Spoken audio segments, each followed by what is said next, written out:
thank you for inviting me to speak. And yeah, I'm a little nervous. I don't know.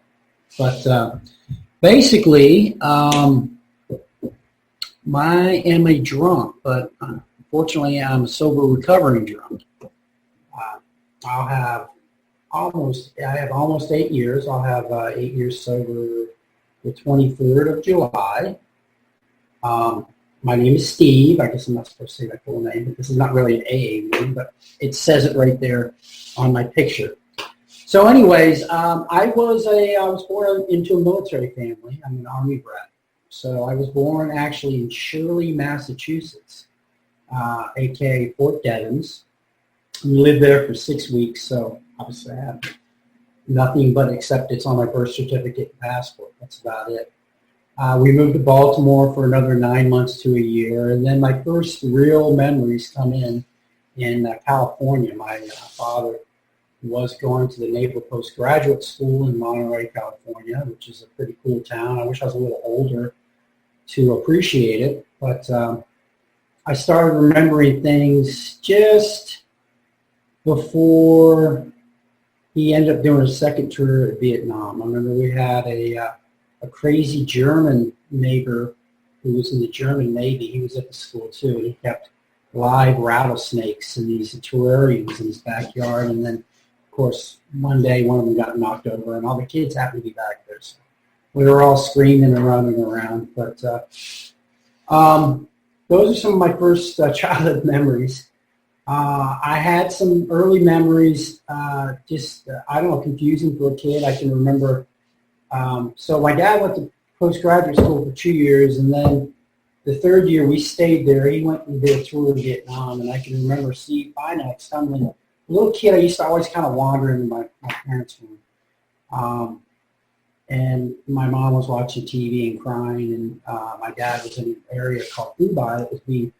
It was close to being surrounded. It was up near the DMZ, so this is not the Viet Cong. This was actual North Vietnamese regular army. It was a regiment that was surrounding it, but they came out okay. But at the time, obviously, it was pretty scary for the people back home, at least. And I can just remember my mother, just being very upset about that. Ethnically, I have mostly English and German, so I have a lot of, I think, the genetics for alcoholism.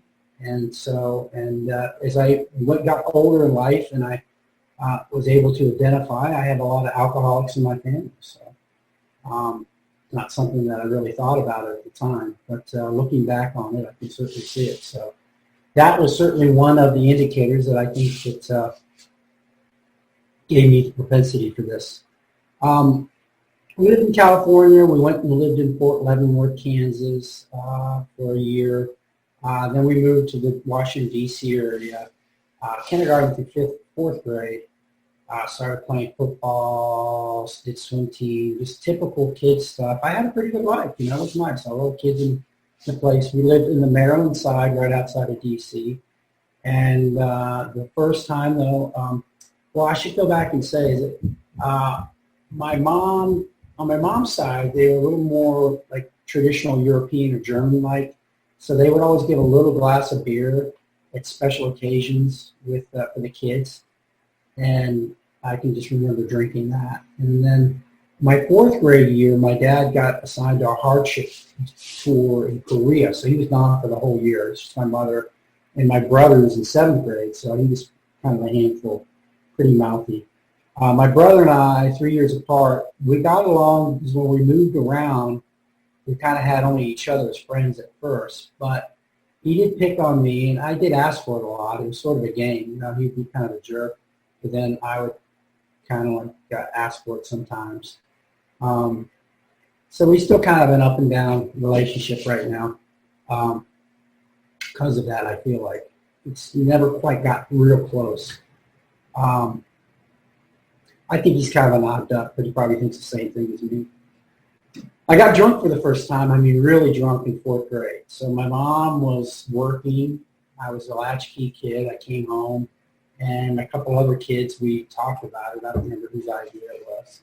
I'd like to think it wasn't mine, but who knows? Maybe it was. We all went together. And in fourth grade, we hit the liquor cabinet.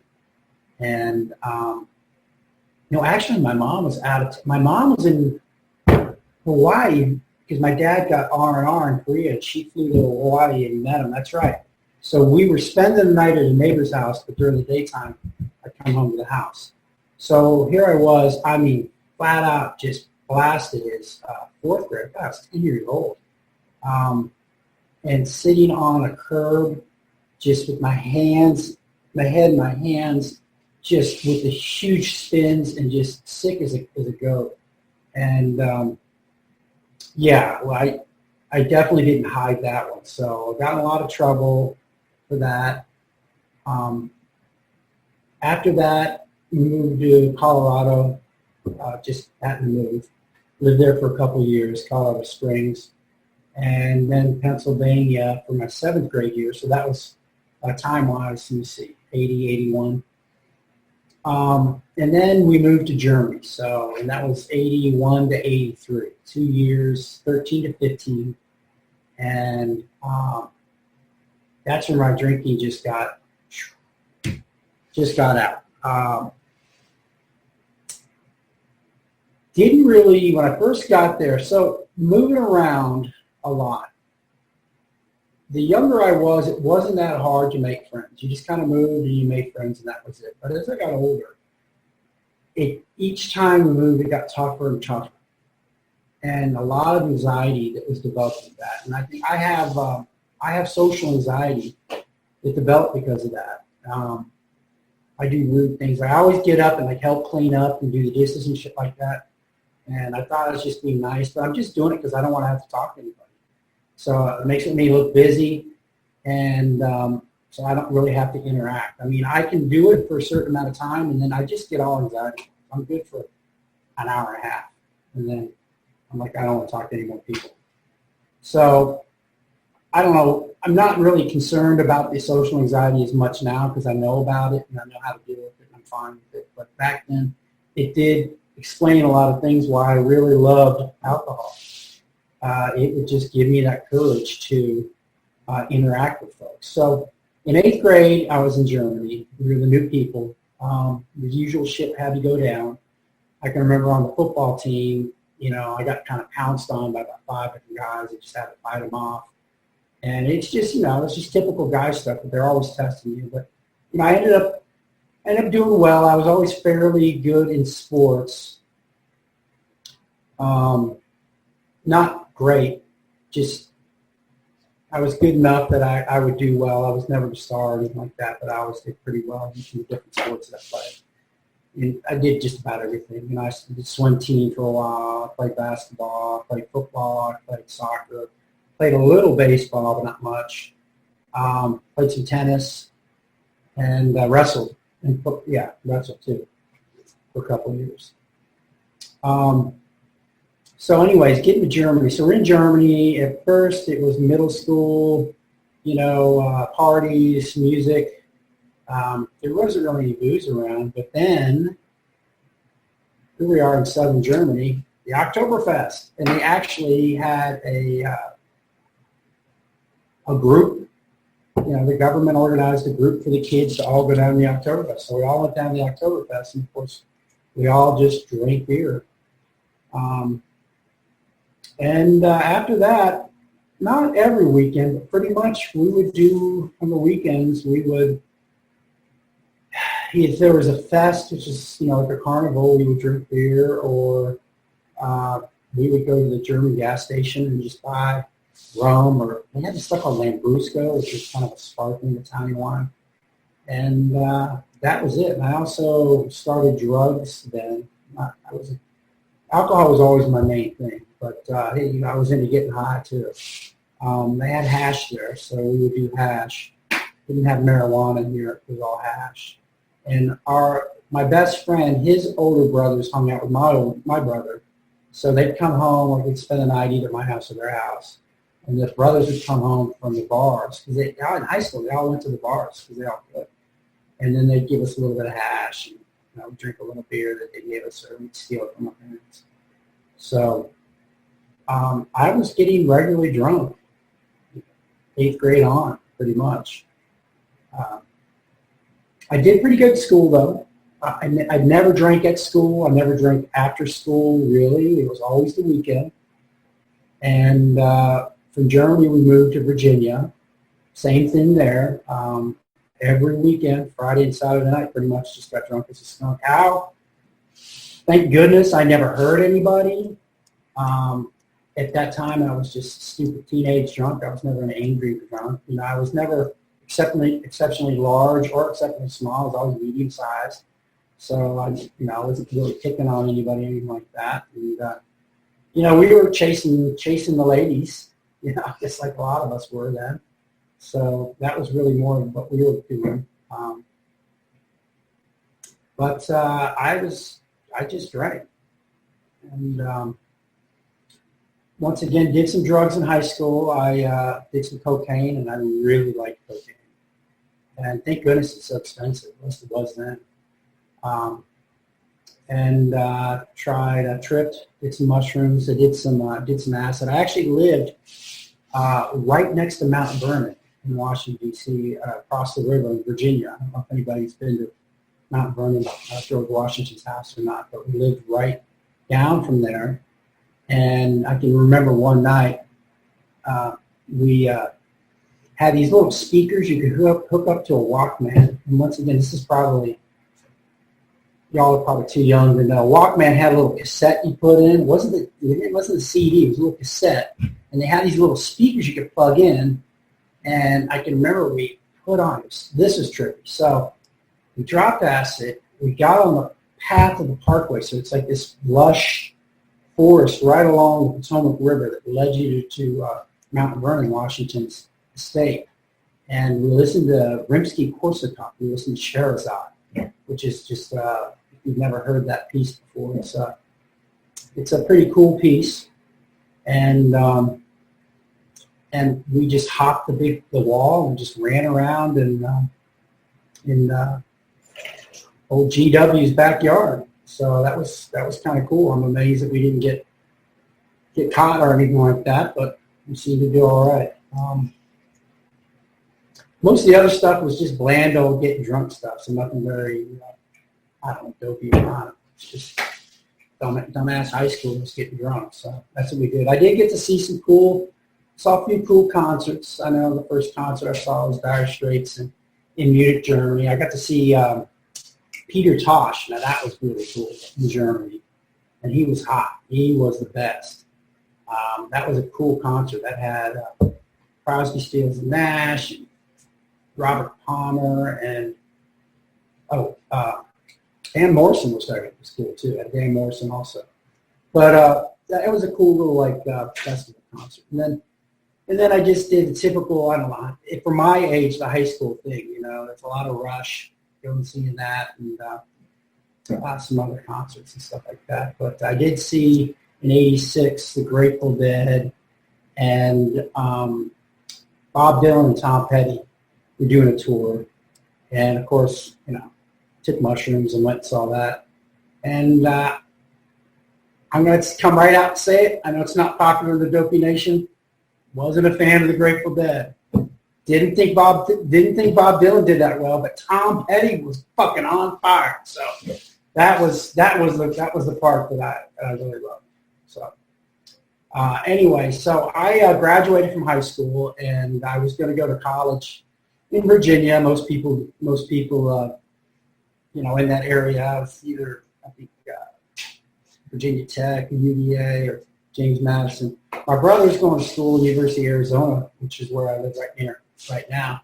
And my dad actually went to Texas A&M University in Texas. And I was just about to go to James Madison University, and I just thought, you know what, I've been moving around. I'm not real close with anybody in my high school, and everybody in my high school was going to one of these schools in Virginia. So I just said, I'm going to Texas.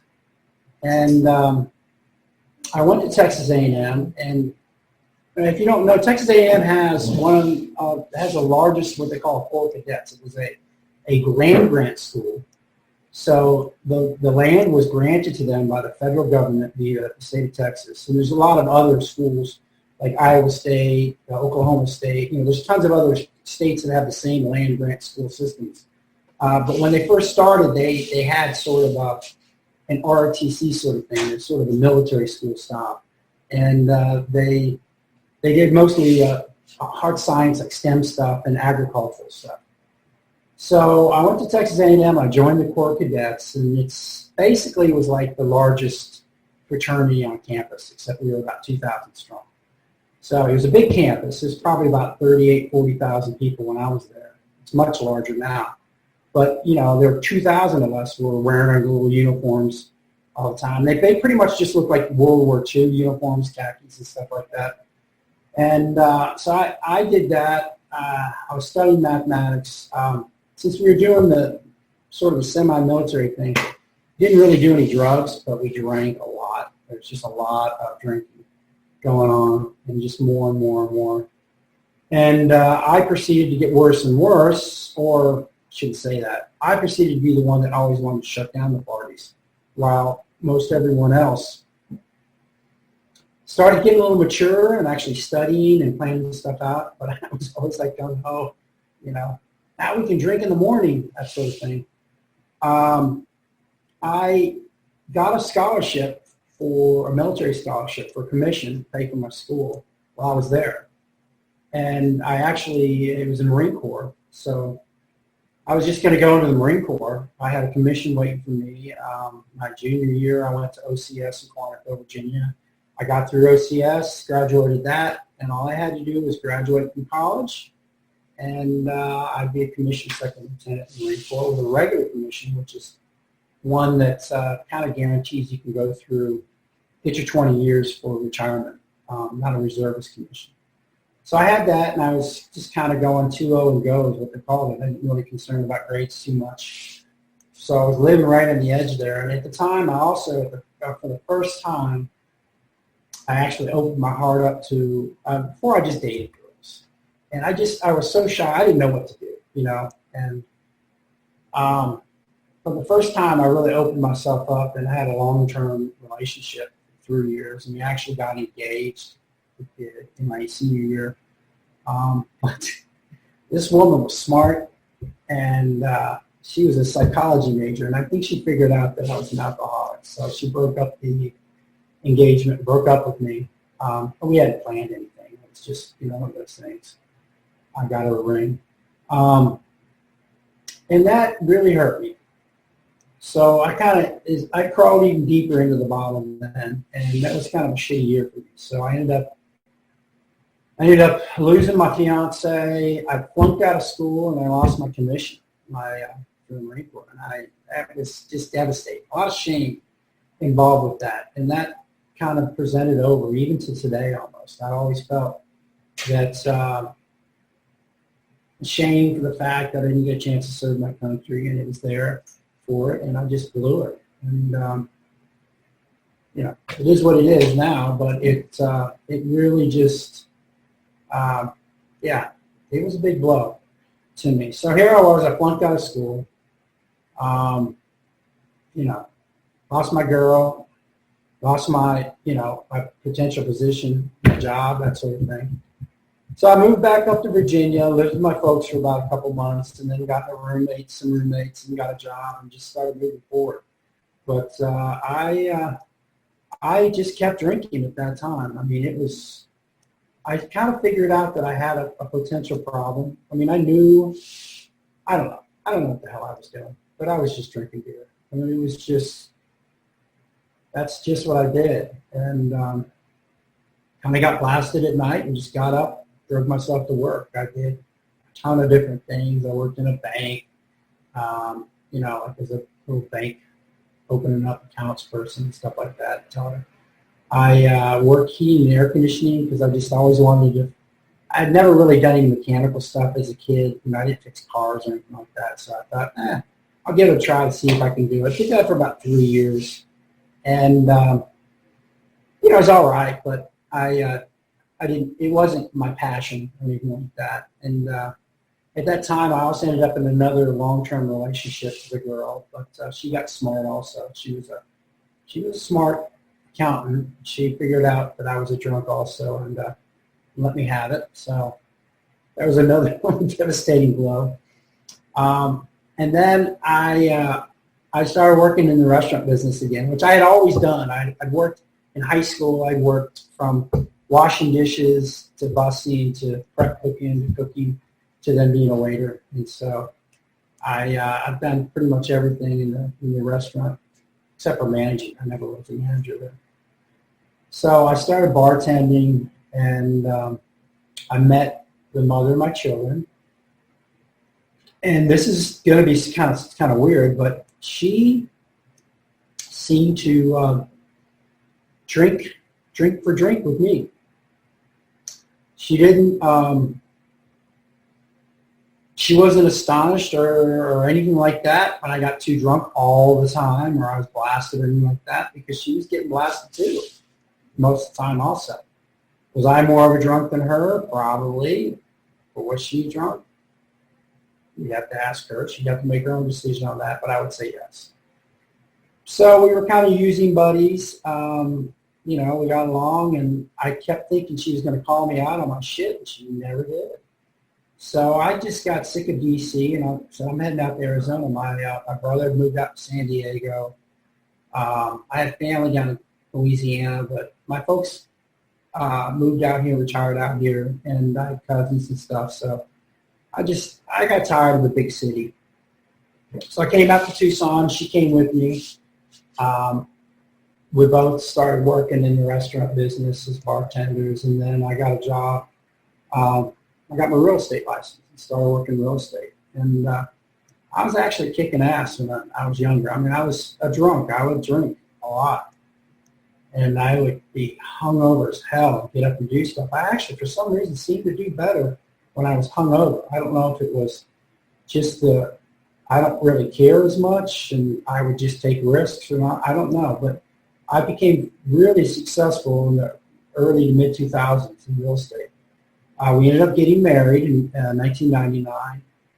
We had our first child in 2001, my daughter Sophia, and our second child in 2004, Samson. And it's, we just started with our first house, and we got another bigger house. Plus, we had another house we had as a rental, and we just seemed to be doing really well. And then I never quit drinking, and she never quit drinking. And she worked TV news business. She worked in the news.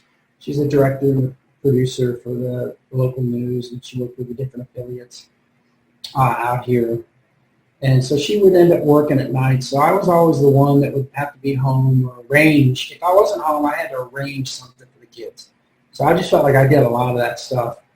I don't know what that has to do with me being drunk, but that's just sort of what was going on at that time.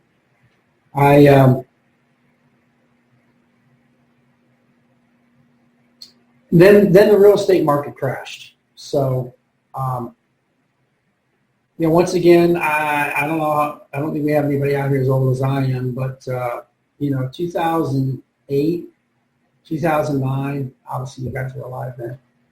If you're in the real estate business, it was a fucking nightmare. It was horrible. I can remember whole lending companies just going over. 1 week they were there. The next day, the doors were locked, and lenders and people I know couldn't even, it was just closed.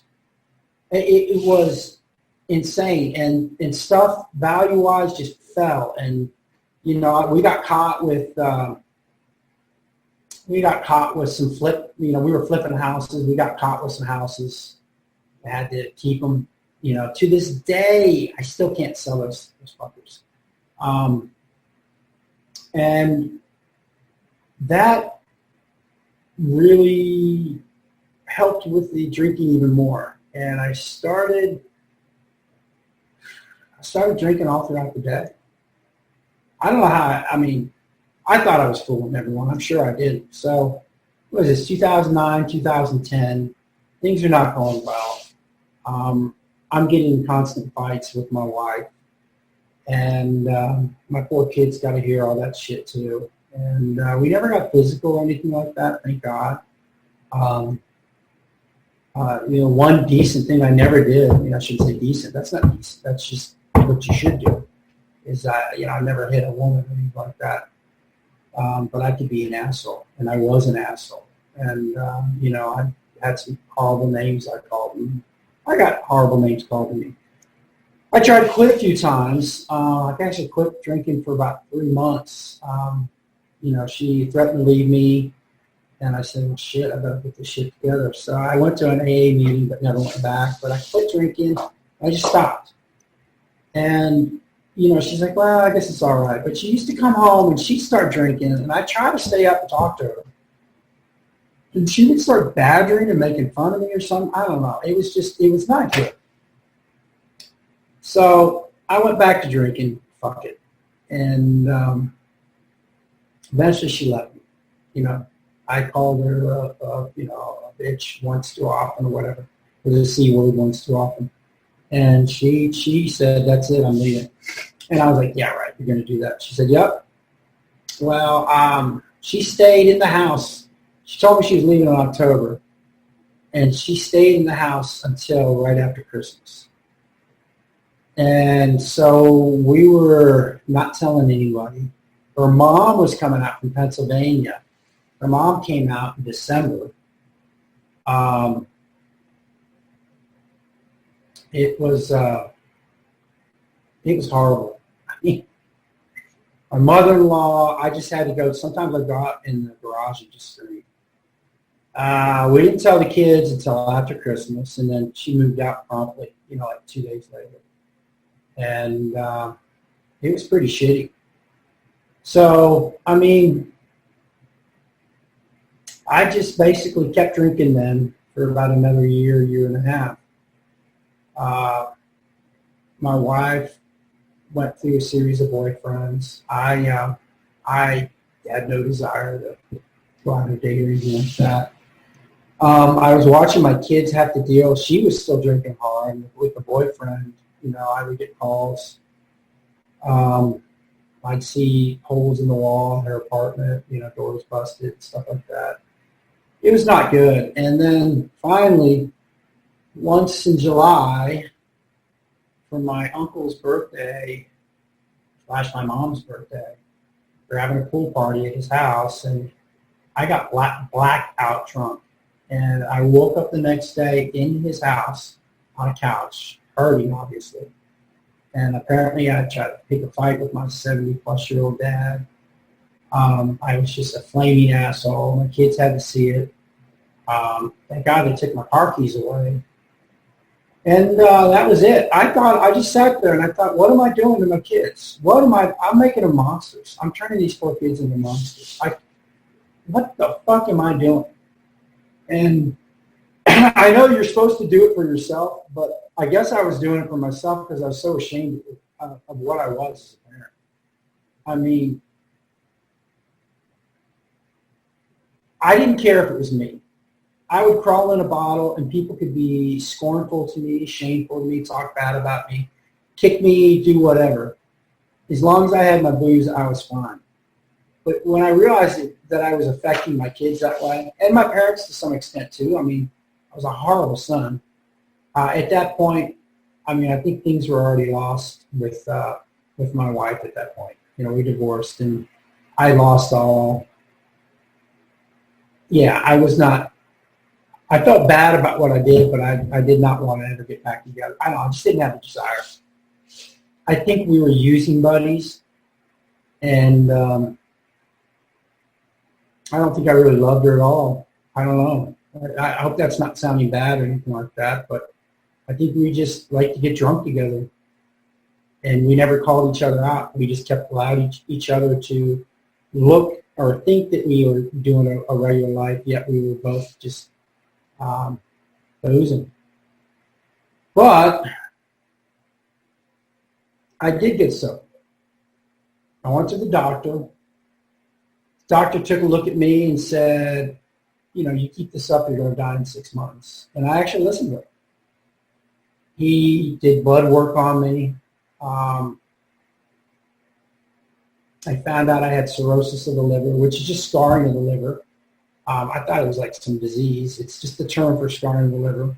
But your liver can regenerate. So it wasn't bloated out. I didn't have failure of liver or anything like that. But it was enough to sink in on me. And then the thing is, Misty, you'll understand this. I had like 400.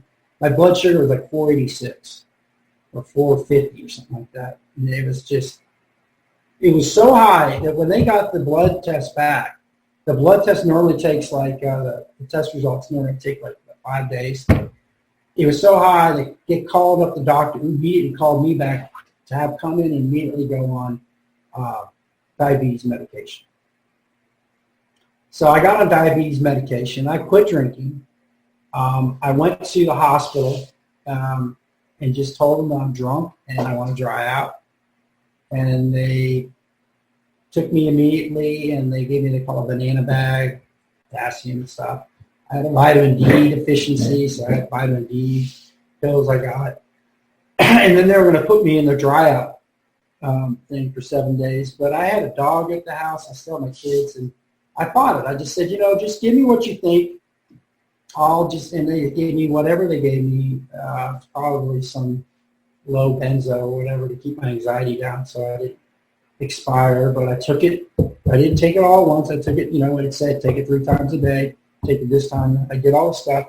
And I said, and I looked up outpatient programs because I heard about that they didn't have, banana bag and benzos, exactly. So I know they had inpatient stuff, but I couldn't afford that. I'm sorry. Shit's expensive. And I had insurance, but insurance doesn't pay for shit. And they're always fucking telling you, they always tell you it's going to pay for it, and then like a month later you go, well, they didn't pay for it. So the outpatient program was, it was outpatient rehab. It means that I could still go to work. I could pick my kids up from school or whatever, walk my dog, and I could go in and do that. So I went, saw them, and I started immediately, and it was a fucking lifesaver. I listened to everything that they told me, and I did it. I admitted all my faults. I was honest. I did what they told me to do. I got a sponsor. Although the guy that was there helped me find a sponsor. But I got a sponsor. I started the steps. I used to go to meetings, multiple meetings a day. I'd get a little group of people and be like, all right, we're going to go to this one, and we'll go to this one, and we'll go to this one. And some of the meetings were, like anybody. Everybody's been in meetings before. Some were boring, dragged through. But I got a little bit of something out of every meeting, though. Just being there and just seeing the people who succeeded and hearing about other people's failures and, basically being a drunk. It helped me out because shame was the biggest thing. And I had to get past that shame, and I was able to do it, So, thank goodness. I did the 12 steps, whatever y'all think about your sobriety, how you do it, that's up to you because I think it's an individual thing. But for me, the 12 steps helped. And, to this day, I'll tell even sober, normal people that they ought to just do the 12 steps because I think it makes you a better person all around. So I got clean in the first year. I just worked on it. And at the time, my ex seemed like she's getting worse and worse. This guy she was dating, he slashed off 4 tires once. Just crazy shit was going on. He was consistently having warrants out, but all for like minor things. I'm not saying as bad as jaywalking, but it was almost like he got a jaywalking ticket and then he didn't go to court and he got a warrant. And then he did, he went to court and he got something, but then he didn't do it again. It just started building up and up and up. So this guy was always wanted. My daughter was constantly calling me up to come over and pick her up from the house. I did not want to pull out the CPS, Child Protective Service, because that's like the nuclear bomb. And maybe I was right, maybe I was wrong. I don't know, and I certainly won't criticize anybody who thinks I should have done it or not.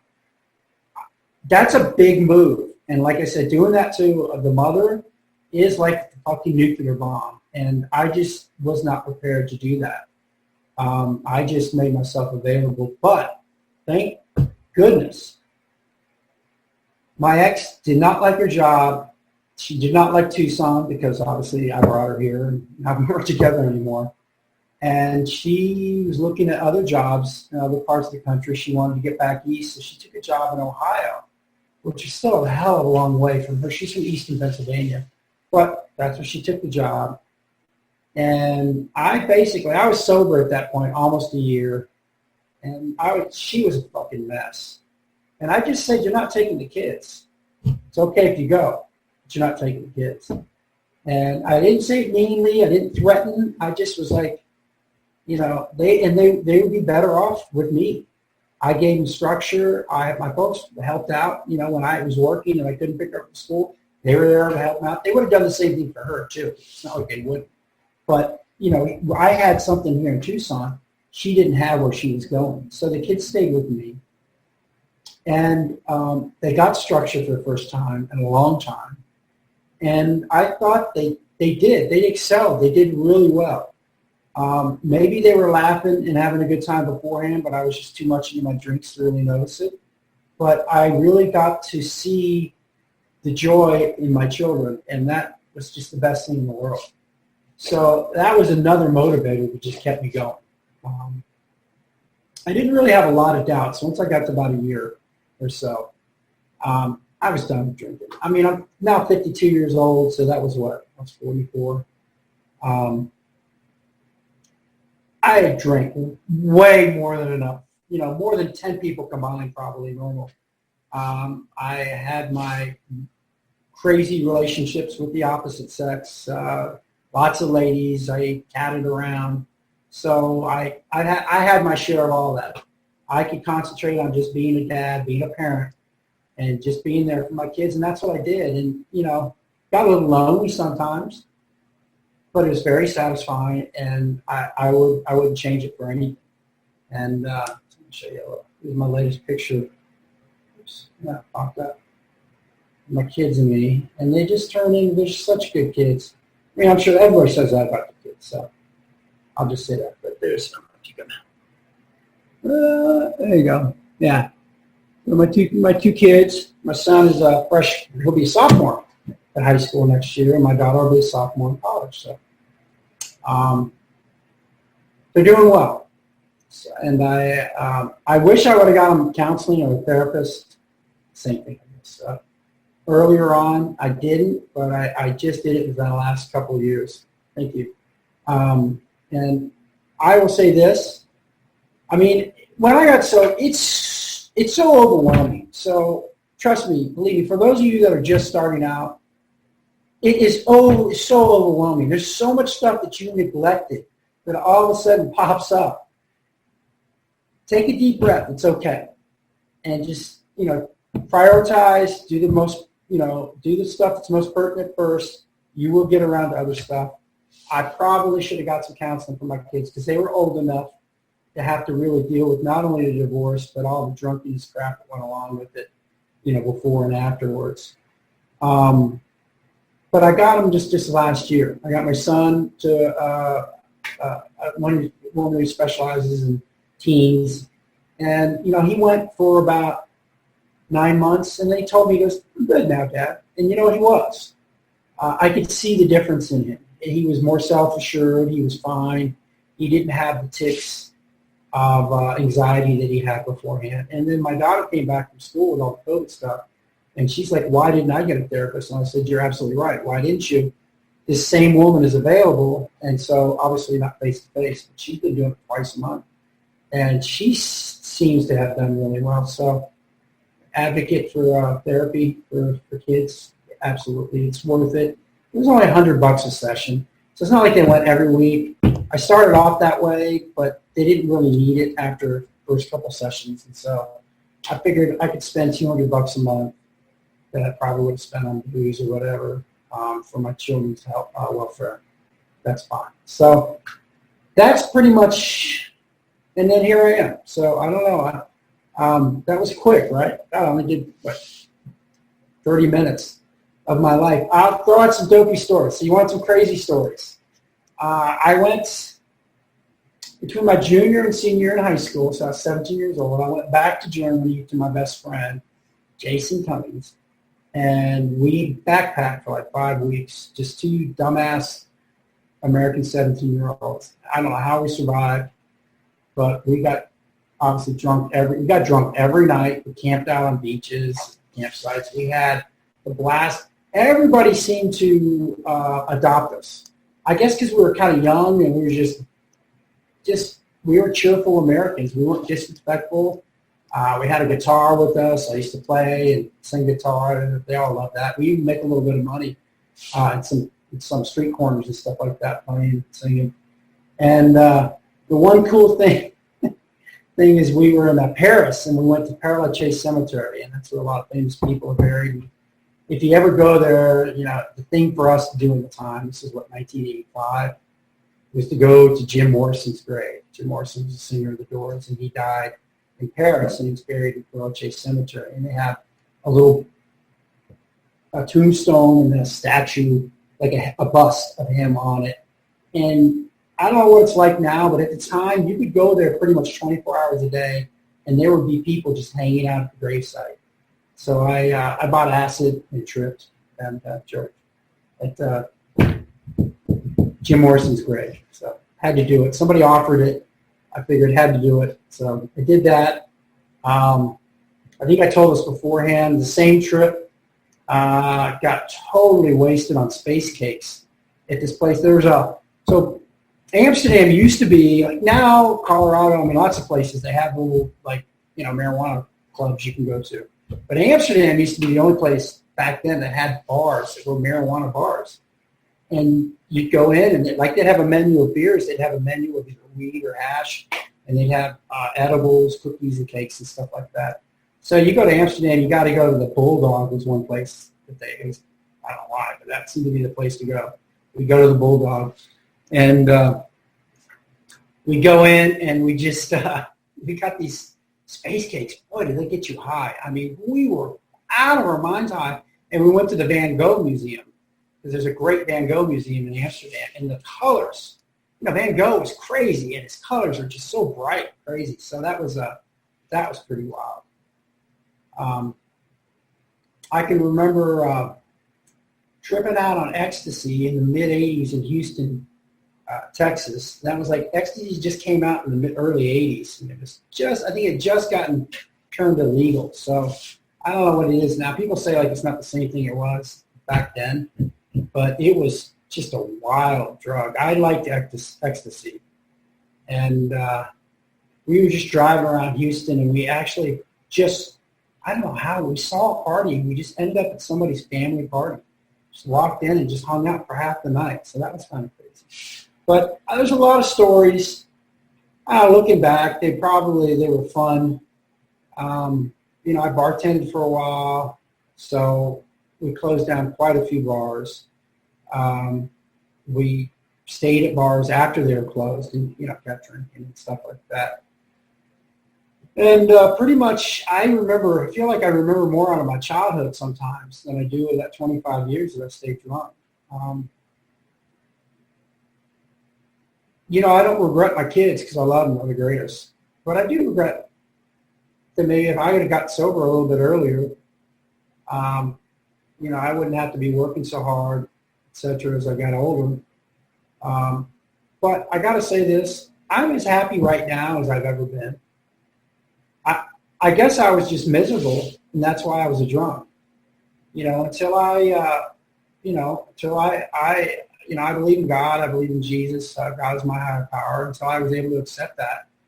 And that really took a load off of me, and it was extremely freeing. So I am generally in a good mood now. I get a little cranky like everybody sometimes, but I'm definitely glass half full. And I don't sweat the small stuff anymore. I feel blessed to be alive. I feel blessed to have the friends that I have. I feel blessed to live when I do. I know there's some crazy times going on right now, but when you look at all of the history of humanity, it's still not a bad time to live. There's a lot shittier times. And so, I don't know, that's, if I'm going to say anything out of it is that, when you get sober, trust me, it's much better being sober. Trust me, it's much better being sober. all that misery, all that horrible feelings and stuff, you get rid of it. And if you don't like AA, go NA. I mean, I think if you're not an alcoholic and in drugs are your issue, you probably should go NA. You know, but you can go to either one. Certainly, I know people that go to. I know alcoholics go to NA meetings because they like that. So it doesn't really matter. I think secretly we're all just addicts. You know, we just have a different drug of choice. I just happen to have alcohol as mine. So, anyways. That's about it. I don't really have anything more. I feel like it's a strange thing. You know, I didn't have a horrible life growing up. You know, I didn't pull myself out of poverty. I wasn't, an orphan or crossed miles, and had to raise myself or siblings. You know, I wasn't beaten by my parents. I look back, though, my dad is definitely an alcoholic, I can tell now, because he started really drinking now. But I look back at some of his other stuff. He controlled it. But he's full blossomed alcohol. He gets blasted every night. I don't really know what to do on that one. He's almost 80 years old. So, wait, no, he is 80 years old. Wait, what is it? 2020? Yeah, he's 80. No. Yeah, he's 80 years old. Shit. So, ugh. And, my uncle was an addict. Both of my dad's parents were addicts. He had a hard life. His parents split up when he was in high school, and pretty much he was homeless, but his sister took him in. She had just gotten married. She took him in. And then, alcoholism on both sides of the family. There you go. I don't know, trauma-wise, I almost got raped one time. I beat off a guy doing that. That was not pleasant. He was a freshman with somebody, a wrestler that was probably about 40 pounds heavier than me. That was, thank goodness, my brother and I scrapped a lot, and I was used to scrapping with people that were much bigger than me because I got out of that one. That was not pleasant, but I kind of just blocked that out, and it is what it is. But I think if the trauma of anything, the more I look at it, is I think it was the consistent, maybe some of the, I don't know, maybe some of the time that my dad was away, it just was not pleasant at that time. It seemed like my brother and my mom were always fighting, and I was always trying to be the middleman to make everything good. I think moving, I don't know if I had the social anxiety before or if that caused the social anxiety and then it happened more. I don't know. And maybe it is what it is, I guess I'm just a drunk. But once again, thank God I got sober. So I'm going to leave it at that. And I will say, anybody have any questions or anything like that? Tell me all of your